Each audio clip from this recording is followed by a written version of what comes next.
What's the worst thing you've done recently? I don't want to say. It's okay, it's just between you and me. We're brothers after all.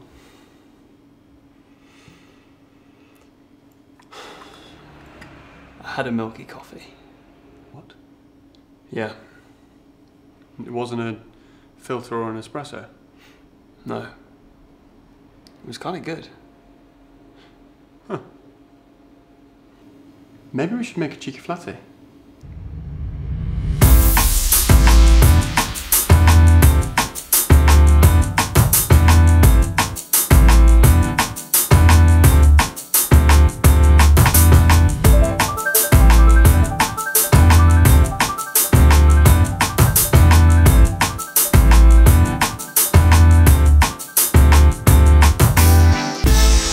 Hi guys, and welcome back to Bould Brothers. I'm Max and you're watching our How to Brew series. We're the brothers that are going to demystify the world of coffee and help you brew better experiences. Today we're talking about milk. Now, one thing you undoubtedly heard when you walk into one of your favourite coffee shops and oogle at glee with your bearded barista preparing a beautiful, perfect latte art, just as you're about to squeeze out a considered compliment is, "Hey, you twerp, shut up. It's not about the latte art, it's about the espresso." Well, guess what? Coming from someone who made a business out of serving some of the best espressos here in the UK, it's a little bit about the latte art. We'd like to talk you through how to steam milk and pour latte art. And by the end of this video, you're going to be able to do this.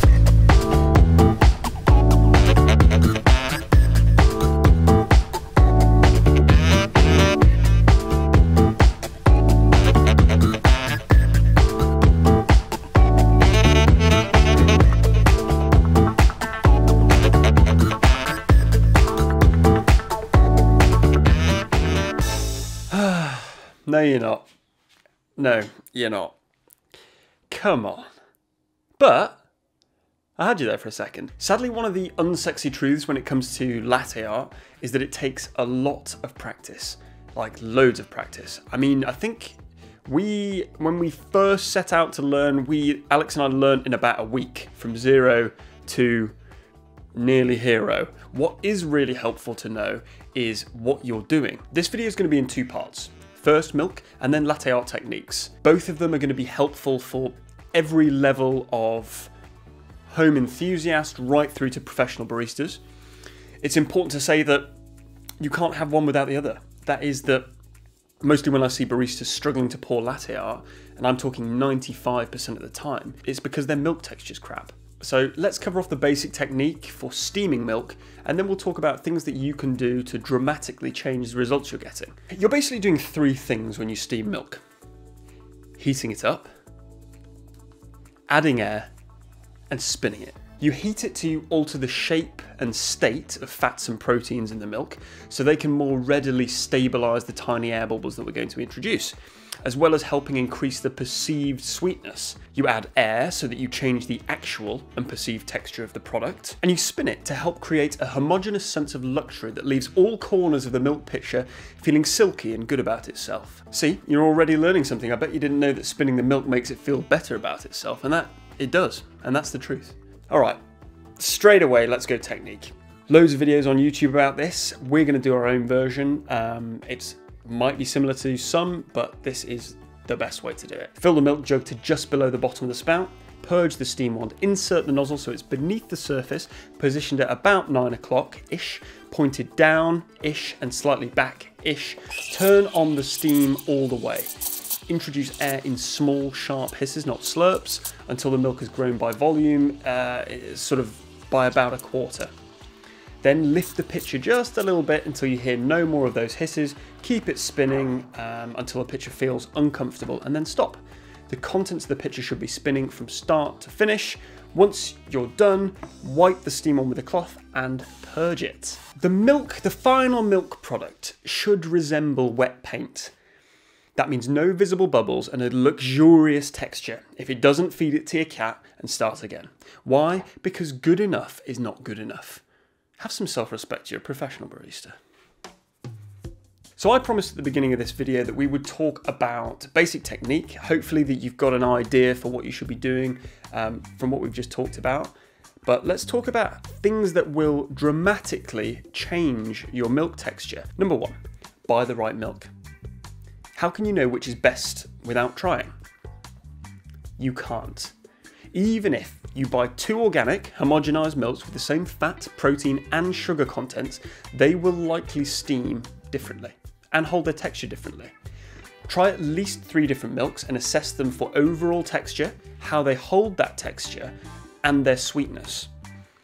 Particularly when you're thinking about sweetness, try to assess the type of sweetness, and this is way easier than you think. Does it taste natural?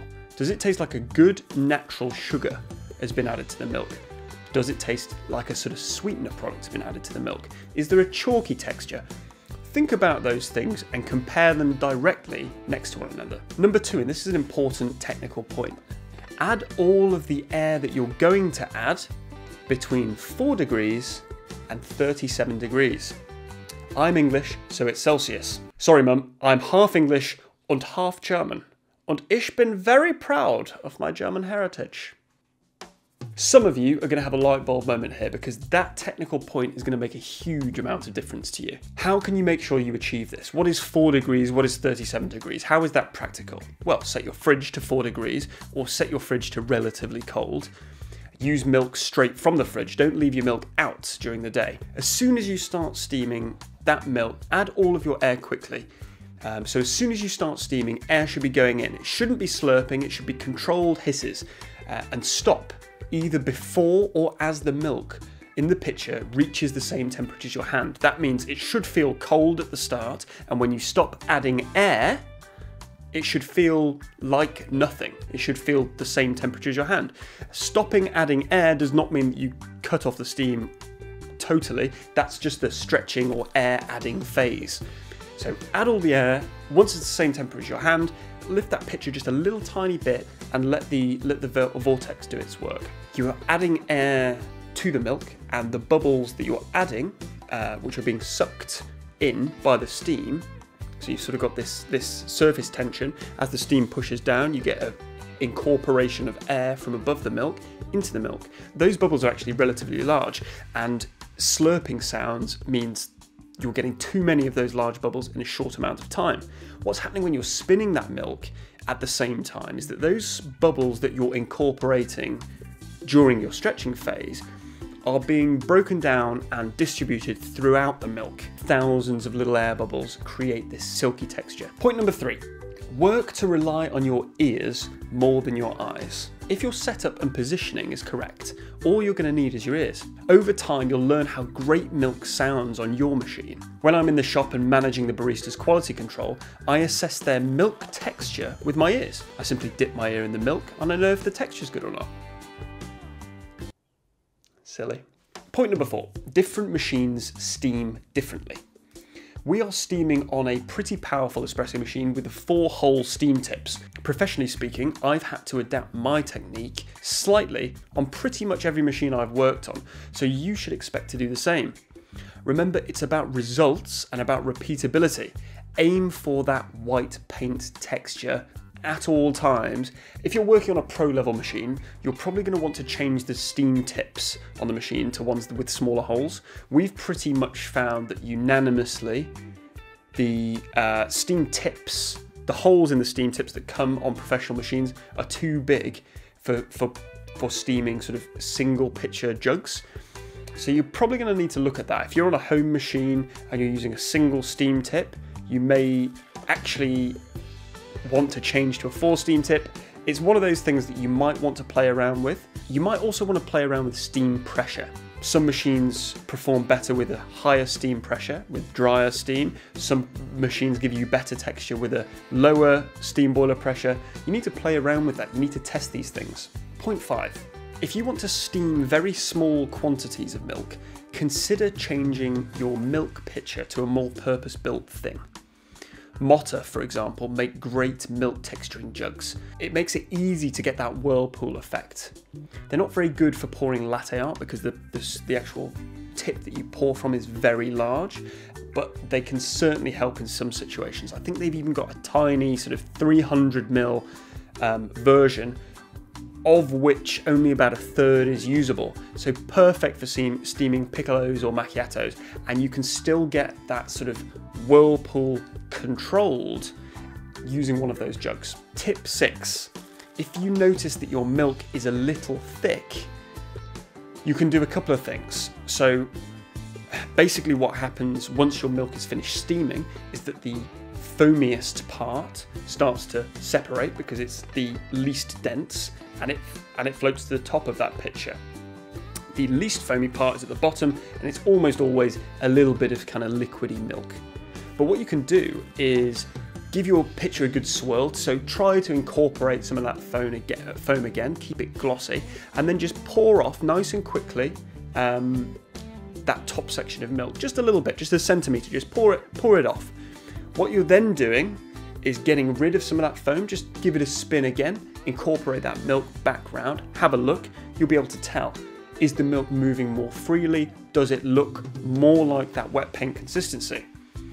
If that's still not working, you can do point 1, so pour off a little bit of foam, take another milk jug, probably preheat this one actually, and pour the milk in its entirety from jug 1 to your empty jug. What that does is it helps redistribute the air, improving the texture of the milk. Have I missed anything out? No, that video is perfect. If you can't do it by the end of that, I can't help you. Simply Red only writes his own music. No, he does. that is not right. And I love the thought of coming home to you. Oh gosh. Even if I know we can make it. What is that song?